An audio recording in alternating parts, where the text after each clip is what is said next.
Hi everyone, I'm Bree the Plant Lady. I wanted to do a quick pre-frost Foodscape tour. We're supposed to get down to 28 tonight, so everything will look dramatically different tomorrow. I hope that you'll enjoy this and take some inspiration and start planning for next season. The wave bed is ready for planting. I got this cleared last week, but I do have a vetch problem. So I've treated the vetch and I'm just waiting for the chemical to do its job before I get this planted with barley for the cool season ahead. This bed is all annuals, so after frost tomorrow, this will be melted down and it'll be time for me to get this replanted for the winter.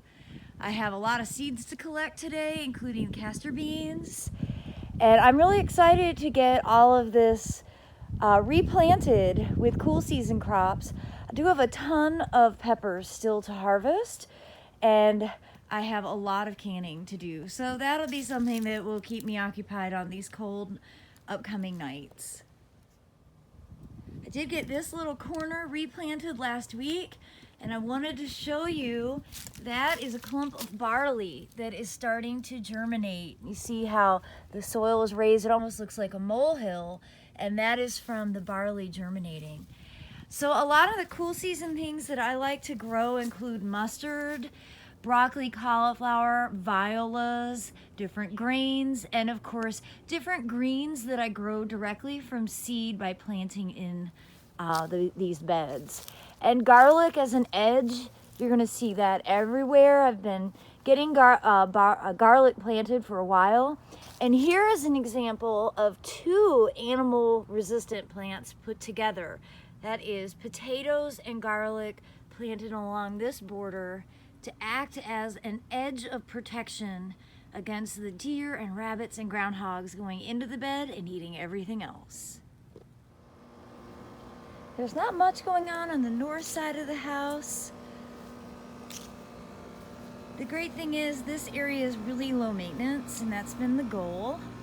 Now I did get started tearing out the pumpkins, so this border looks a little more tidy. Oh look, here is a Camellia Brie in bloom. That's from my good friends at the Camellia Shop down in Savannah, Georgia. That's called Camellia Brie. It's a complex hybrid that blooms right now through kind of into December. We come into the sunny section of the backyard. I have a lot of replanting to do, but I did get started on getting some of the tender stuff torn out so that I have room to be able to plant more violas and some different bulbs. I'm gonna go ahead and get a lot of this done preemptively so that it's not melted from frost. One bed that I did get done about 2 weeks ago is the feed take bed, and it's just amazing how fast stuff grows at this time of year. I know that's not for everyone, but here in Zone 7, that's totally the case. Winter is not a reason not to garden. In fact, it's a lower maintenance season, so I highly recommend gardening through the winter. And, you know, if you don't like the heat, take the summers off. Enjoy the winter. But you can see here, this garlic was planted 2 weeks ago, and that's how much it's grown in that duration of time. This bed is planted with an understory of tulips. That's why the garlic is so important, because that acts as a barrier against the voles.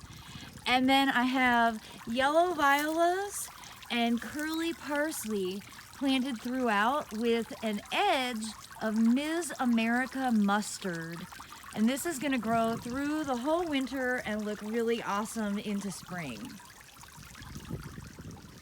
Another bed that I got cleaned up and replanted is this small area right off of my back deck.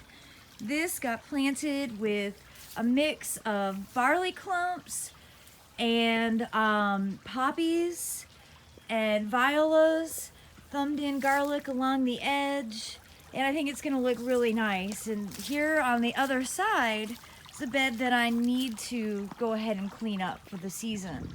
So this is still full of annuals. including things like Kufia that have done really well. I love Kufia. If you see, this is a whole collection. Here's one, another. Kufias are just such a great, reliable summer annual. So this bed will look dramatically different in the coming days. My real task today is to clean out my heated shed and get all of my tender plants stashed away, including all these awesome mangaves. These have looked great on the fire pit cover all summer, but it's time to get them into protection so they don't melt from the cold. Now I have gotten some of the containers in the fire pit area replanted, and you can see, you know, again, a mix of cool season things like potatoes and celery, parsley, snapdragons, and of course that center element, the thriller element, which is barley. Violas are a really important part of my winter color, so I plant those everywhere. And you can see behind here in this bed, that's all self-sown arugula. We're able to harvest salads from this every single day. It's a really great ground cover that self-sows. Into the fabric bag zone. Still have some peppers in here that I'll have to harvest off of. These will melt tonight with 28 degrees, but I already have a lot of cool season vegetables planted in and amongst.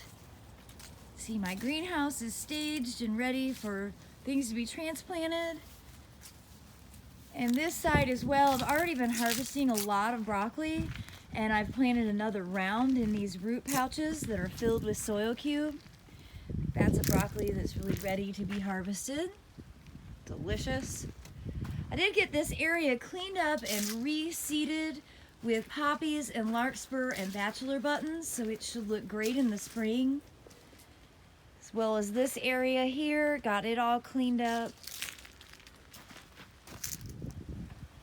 I'm hoping today to have time to clean this bed out. It's really been messy all summer. It's been driving me crazy. But it's time to get this cleaned and replanted for the winter, especially since I do have a garden club visiting. I want this to look as showy as possible. So today's the last day of having these beautiful papyrus, and I enjoy them to their fullest. I'm going to cut these down and stash them in a shed so that I can use them for upcoming holiday decorations. One of the plants that I'm most happy about are these self-sown castor beans, which have shielded my view of this white shed from my kitchen. I'm always trying to make it so that I don't see the white shed, and these castor beans totally did that. You can see they've basically grown into trees.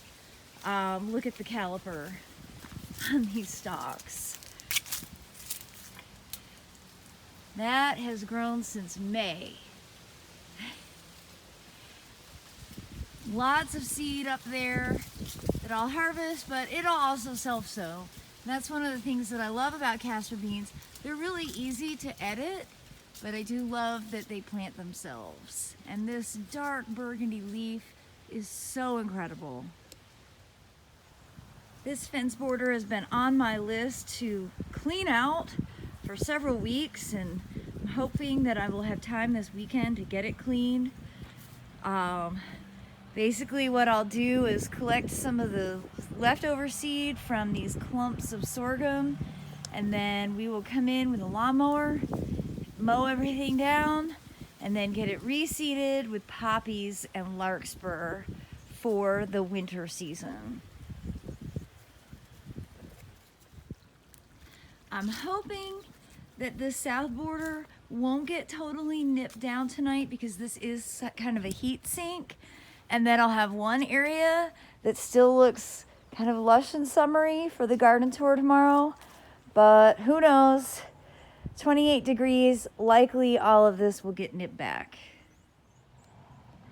I already have my live wall replanted for the winter season, and it looks great. So I know this won't get damaged from the upcoming cold. I hope you've enjoyed my pre-frost Foodscape tour. I look forward to getting everything replanted for the winter, and I'm already making lists of what I have to grow next spring when we are frost-free again.